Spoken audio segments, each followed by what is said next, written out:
Hi everyone, welcome to Aravali technologies. Myself Kancham Sreeja.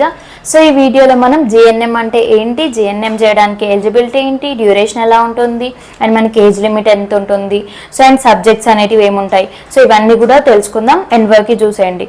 So మనకి GNM అంటే first GNM అంటే మనకి జనరల్ నర్సింగ్ అండ్ మిడ్వైఫరీ అని అర్థం.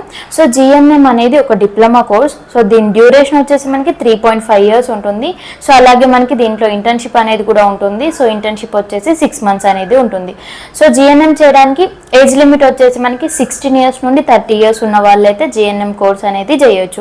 అండ్ మనకి ఎలిజిబిలిటీ అనేది చూసుకుంటే ఎవరైతే ఇంటర్మీడియట్ అనేది కంప్లీట్ అయిపోయి ఉంటారు కదా, వాళ్ళు అనేది జిఎన్ఎం కోర్స్ అయితే చేయొచ్చు. అండ్ మనకి ఇంటర్మీడియట్లో 40 to 60% మార్క్స్ అనేటివి అయితే ఉండాలి జిఎన్ఎం చేయడానికి.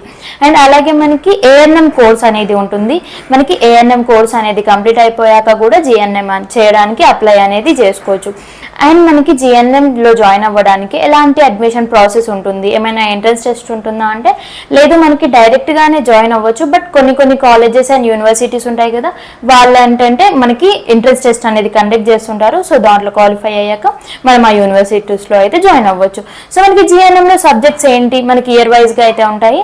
మనకి ఎలాంటి సబ్జెక్ట్స్ ఉంటాయి అనేది చూసేద్దాం. బయాలజికల్ సైన్స్ ఉంటుంది, బిహేవియరల్ సైన్స్ అనేది ఉంటుంది, అలాగే కమ్యూనిటీ హెల్త్ నర్సింగ్ అనేది ఉంటుంది, అలాగే మనకి ఇంగ్లీష్ అనేది ఉంటుంది, అండ్ అలాగే మనకి ఫౌండేషన్ ఆఫ్ నర్సింగ్ అనేది ఉంటుంది.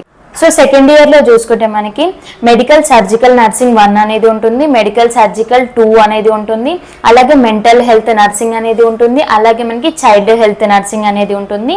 సో మనం ఇంకా సబ్జెక్ట్స్ చూసుకుంటే మెంటల్ హెల్త్ నర్సింగ్ ప్రాక్టికల్ అనేది ఉంటుంది, చైల్డ్ హెల్త్ నర్సింగ్ ప్రాక్టికల్ అనేది కూడా ఉంటుంది, మెడికల్ సర్జికల్ నర్సింగ్ ప్రాక్టికల్ అనేది కూడా ఉంటుంది. సో ఇవి వచ్చేసి మనకి second year subjects. Third year subjects అనేటివి చూసుకుంటే మనకి మిడ్వైఫరీ అండ్ గైనకాలజికల్ నర్సింగ్ అనేది ఉంటుంది, కమ్యూనిటీ హెల్త్ నర్సింగ్ అనేది ఉంటుంది, పీడియాట్రిక్ నర్సింగ్ అనేది ఉంటుంది, అలాగే దీంతో పాటు మనకి ఇంటర్న్షిప్ అనేది థర్డ్ ఇయర్లో అయితే ఉంటుంది. ఓన్లీ ఈ సబ్జెక్ట్సే ఉంటాయా అంటే సో ఒక్కో కాలేజ్లో ఒక్కో సబ్జెక్ట్స్ అయితే ఉంటాయి, యూనివర్సిటీస్ డిఫరెంట్గా ఉంటాయి కాబట్టి సో సబ్జెక్ట్స్ అనేవి కొంచెం డిఫరెంట్ అనేది ఉంటుంది.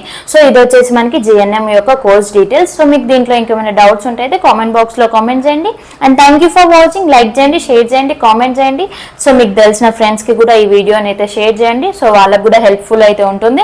And thank you for watching. Subscribe to my channel. So మీకు ఇంకా ఏమైనా ఎడ్యుకేషన్కి రిలేటెడ్ అయిన వీడియోస్ కావాలంటే కూడా కామెంట్ బాక్స్లో అయితే కామెంట్ చేయండి.